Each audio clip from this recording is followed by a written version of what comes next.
Erica Sutherland was riding down a highway in our county when she saw a flash of lightning strike a motorcyclist and throw him from his bike. "Stop the car," she shouted.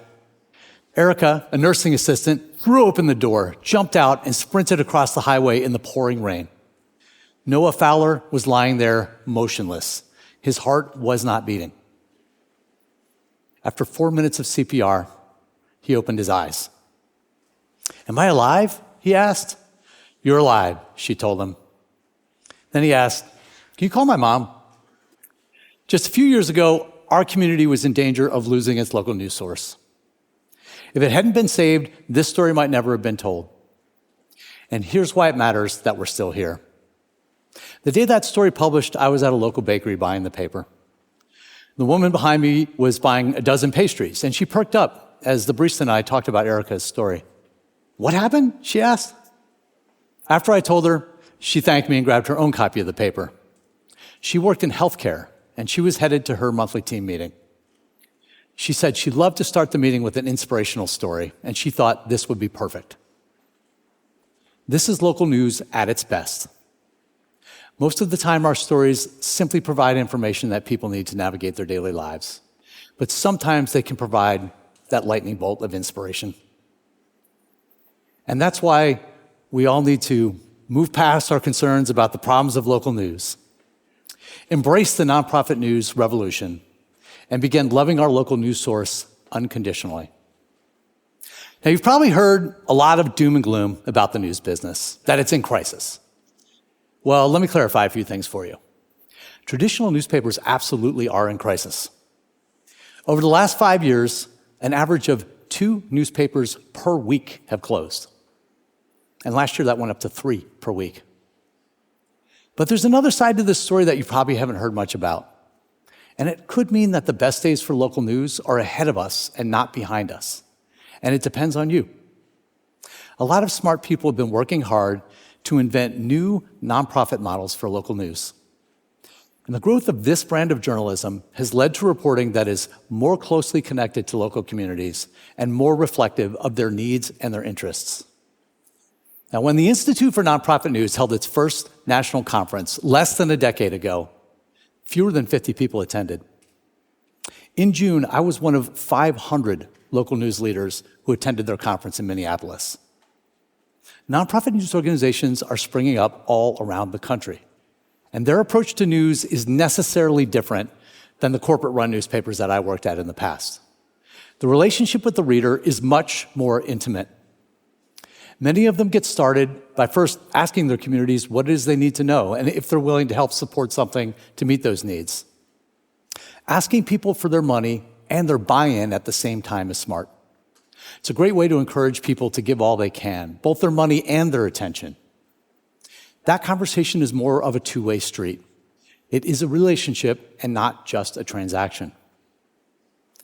Now, for 2 centuries, my newspaper offered readers a transaction. You give us $104 a year, and we will give you 52 stacks of paper. But this year, or last year, we started asking readers to become members, to give a little more to be part of the nonprofit news movement. In our small community, I had hoped to get 100 members in that first year, and we met that goal in 7 months. Now, of that first 100, 66 were making their first gift to a local news organization. I know because I had a personal email exchange with every one of them.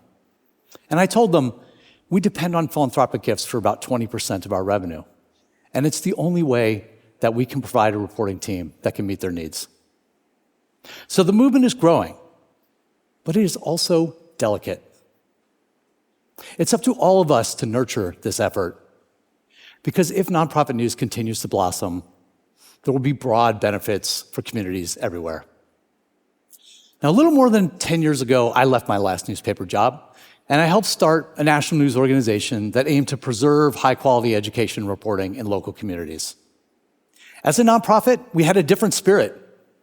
We competed on news stories, but we also collaborated with other news organizations. We even offered our stories to them to republish for free. But a community spirit in journalism is not new. Every newspaper journalist I ever worked with had one mission, and that was to serve the community's needs. But every newspaper company I worked for had a different business purpose, making profits. And that led to decisions that were not always in the best interest of readers. In nonprofit news, an organization's purpose and its journalism are better connected. Now, as we were building a new news organization, we leaned in to new tools that allowed us to interact with readers and really learn from them. More engaged readers give money, but they also make the journalism better. It was through those conversations that readers raised concerns about a statewide online charter school that had 5,000 students. They suspected it was a fraud. The school had grown very quickly. It was bringing in millions in state dollars, but it had very few teachers, and its leaders had a hard time explaining to our reporter how that money was being spent. The reporter spent 4 years writing stories that ultimately proved our readers were right. The state sued the school's operator, demanding back $154 million in taxpayer money that was fraudulently received. And just last year, the school's founders were charged with 77 federal crimes. Now, if it wasn't for our connection to readers and our dogged reporting, how many millions more in taxpayer dollars would have been lost before anybody raised alarms? Some of the early pioneers of nonprofit news thought that we had to create new news organizations as the only way to a sustainable future. Let legacy organizations die, they said, and replace them with newer, more nimble, online-only news organizations. And in some ways, it might make sense to start fresh and build from the ground up. But what about my newspaper? Doesn't 200 years of community trust have a unique value worth saving? I thought so, and that's what attracted me to this job. What happened here is a roadmap that other communities should follow. Just a few years ago, people were worried about their local paper. It was family-owned, and the company was in danger of going out of business. So a group of people got together, they started a nonprofit, contributed money, and began supporting their local newspaper and its work. But it wasn't enough, and it looked like the company would still fail. So they came together again, 45 people in all, and contributed money to buy the newspaper. This was incredibly forward-thinking. Today, our work is supported by a combination of print and online subscriptions, advertising from local businesses and local governments, and generous gifts from donors. And that support allows us to write stories that really make a difference. Like the day we wrote about sewage. It was a festive 4th of July, and our readers were grilling hot dogs, they were drinking beer, and they're having a great time. And they were also flushing their toilets a lot. And our sewage plant was fighting for its life. Now, the plant is 65 years old, and its need for major repairs was often discussed but always put off. The $80 million cost of replacing the plant is twice the size of the town's annual budget. But then our story about what happened on Independence Day published. The plant was backing up, and it was in danger of collapse. The town called in every available worker. Some of them worked 12-hour shifts without any breaks. And finally, one nearby town agreed to take 12,000 pounds of sludge, which staved off disaster. After our story, town leaders began having a much different conversation about the plant.